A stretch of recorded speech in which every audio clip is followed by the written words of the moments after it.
Salut à tous, Wapiti, et aujourd'hui on va voir un peu la programmation modulaire. La programmation modulaire qui est la suite du tutoriel sur les fonctions. Ça va permettre d'être capable de découper nos fonctions et nos projets en différents fichiers et donc de s'organiser pour après étendre un peu nos projets pour plus d'ampleur. Donc regardons déjà à quoi ça correspond.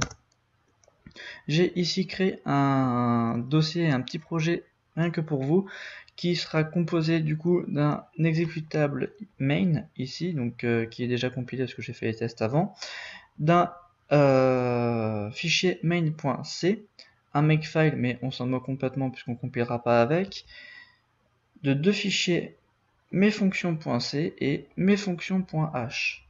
Donc je vais vous expliquer tout ça. Donc déjà on va supprimer le main tout court. Voilà, donc là on se retrouve avec un fichier, un projet plutôt propre, donc sans exécutable.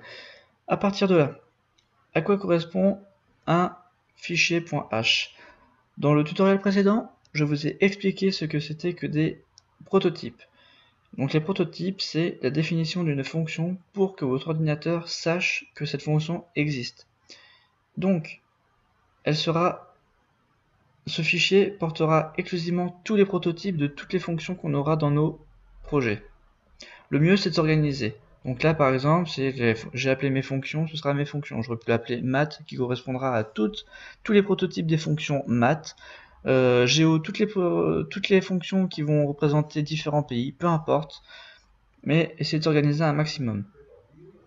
Le fichier mesfonctions.c va correspondre à toutes les fonctions, c'est-à-dire tout le contenu des fonctions qui sera détaillé et tout quand on écrit une fonction classique. Et bien sûr le fichier main.c qui va tout représenter. Donc à l'intérieur qui sera notre programme. Donc on va voir tout de suite ce qui est à l'intérieur de nos fichiers. Donc on va commencer par le fichier main.c. Vim, je fais des bêtises, main.c. Donc voilà comment ça va se présenter. Donc on a déjà nos deux headers, donc classiques avec stdlib.h et stdio.h. Ensuite, on a une include un peu spéciale qui, elle, va être avec des guillemets parce qu'on va pas piocher dans le dossier de l'ordinateur.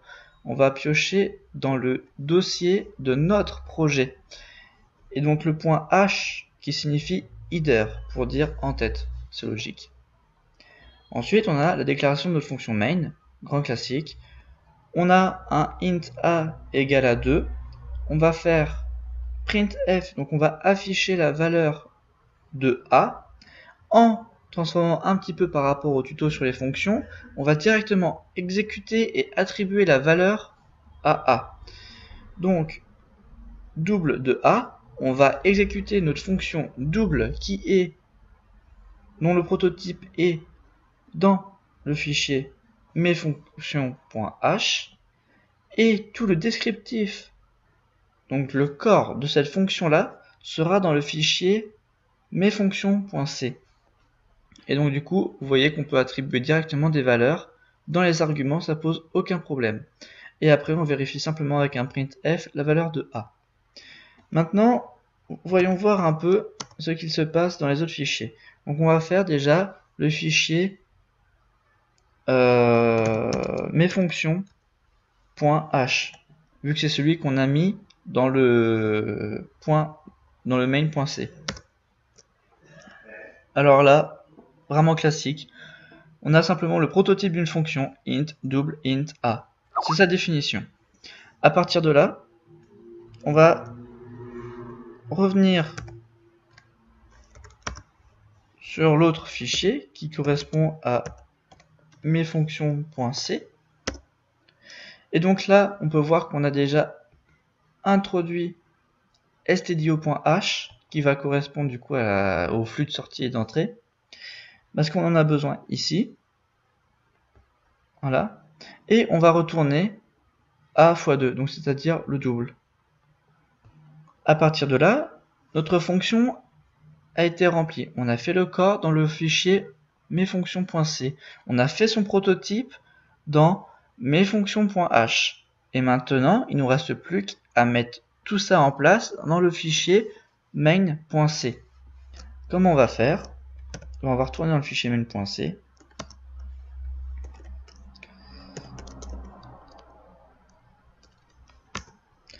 Et donc, on va inclure le fichier de prototype et l'ordinateur va pouvoir connaître la fonction. On va pouvoir faire un test à côté. Donc ici, on va simplement compiler notre projet. Donc pour le compiler, c'est un peu plus... Il faut rajouter quand même quelque chose. Le fichier ici, mesfonctions.c, juste à côté du main.c, afin qu'on compile les deux fichiers, simplement les .c, et c'est toujours les .h qu'on inclut dans les fichiers .c. On appuie sur Entrée, il est compilé, on regarde, on a bien notre main qui est exécutable, et à partir de là, on va l'exécuter pour tester. Donc exécution, c'est ce que j'avais marqué dans la fonction double pour voir qu'elle exécutait bien correctement. Le A a pour valeur 4, à la base je lui avais donné 2, donc l'attribution et la fonction se sont bien exécutées. Et ensuite on vérifie que A soit bien égal à, donc l'affectation a bel et bien marché. Voilà pour la programmation modulaire. J'espère avoir été clair. J'espère que vous avez compris qu'un projet pouvait se découper en plusieurs fichiers pour s'organiser en différentes fonctions. Et à partir de là, on va pouvoir inclure dans les fichiers les headers pour que l'ordinateur sache que ces fonctions existent. Et à l'intérieur d'un fichier .c, on va compléter le corps des fonctions et en compilant le tout, ça nous donne notre programme. Maintenant, amusez-vous bien avec la programmation modulaire, essayez de vous entraîner à faire plusieurs fonctions, plusieurs headers, tout ce qui peut vous intéresser, et on se dit à plus tard. Ciao!